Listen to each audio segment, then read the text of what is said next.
বন্ধুরা, আমরা অনেকেই লাউ খেতে পছন্দ করি না, তবে এইভাবে একবার করে দেখো, দারুণ টেস্ট হয়। প্রথমে আমি একটা লাউ নিয়ে নিয়েছি।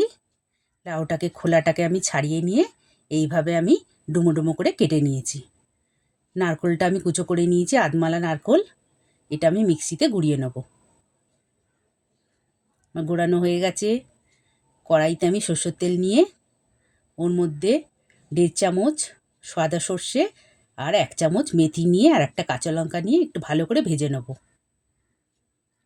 ভাজা ভাজা হয়ে গেলে এটা পেস্ট করে নেবো। আগে জল দেবো না, এমনি পেস্ট করব। ঠান্ডা হলে তারপরে আবার একটু জল দিয়ে পেস্ট করব। পেস্ট করা আমার হয়ে গেছে। এদিকে আমি কড়াইতে সরষের তেল নিয়ে এই কেটে রাখা লাউগুলো দিয়ে দিলাম। তারপরে 1 চামচ আমি নুন দিলাম, নুনটা পরিমাণ মতো। এখানে কোনো জলের ইউজ করব না, লাউ থেকে যেই জল বেরোবে ওটাই সেদ্ধ হয়ে যাবে। আমি ঢাকা দিয়ে দেবো সেদ্ধ হওয়ার জন্য। ঢাকাটা খুলে দেখব লাউটা আমার সিদ্ধ হয়ে গেছে।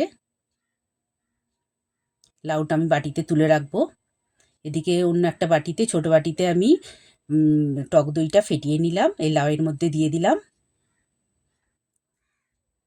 তারপরে সর্ষে আর পেস্ট যেটা করে রেখেছি, মেথি আর সর্ষের পেস্টটা দিয়ে দিলাম। নারকেল কোড়ানো দিলাম। নুন মিষ্টি দেবো পরিমাণ মতো। এটা আমি ভালো করে মাখিয়ে নেব। এরকমভাবে ভালো করে মাখিয়ে নিলাম। মাখানো আমার হয়ে গেছে। এদিকে কড়াইতে আমি সাদা সর্ষে 1 চামচ, 2টো শুকনো লঙ্কা দিলাম। এটা আমার গাছের কারি পাতা, এটা ভালো করে ধুয়ে নিয়ে পাতাগুলো আমি দিয়ে দেবো। দিয়ে ভালো করে আমি ভেজে নেব। তারপরে লাউয়ের যে পেস্টটা করে রেখেছিলাম ওটা দিয়ে দিলাম।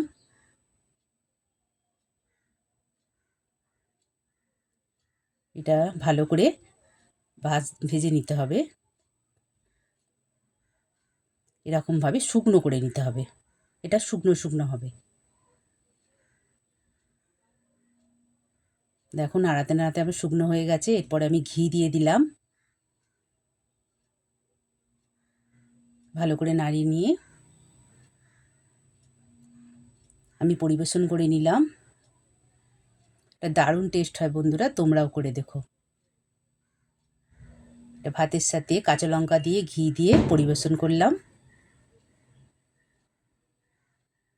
এটা হলে আর কিছু লাগে না। কাঁচা লঙ্কা ঘি দিয়ে আমি খেয়ে দেখব।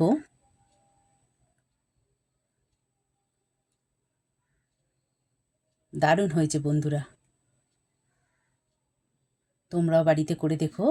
যদি আমার ভিডিও ভালো লাগে, লাইক কমেন্ট শেয়ার করে ফলো দিয়ে আমার পাশে থেকো। ধন্যবাদ বন্ধুরা।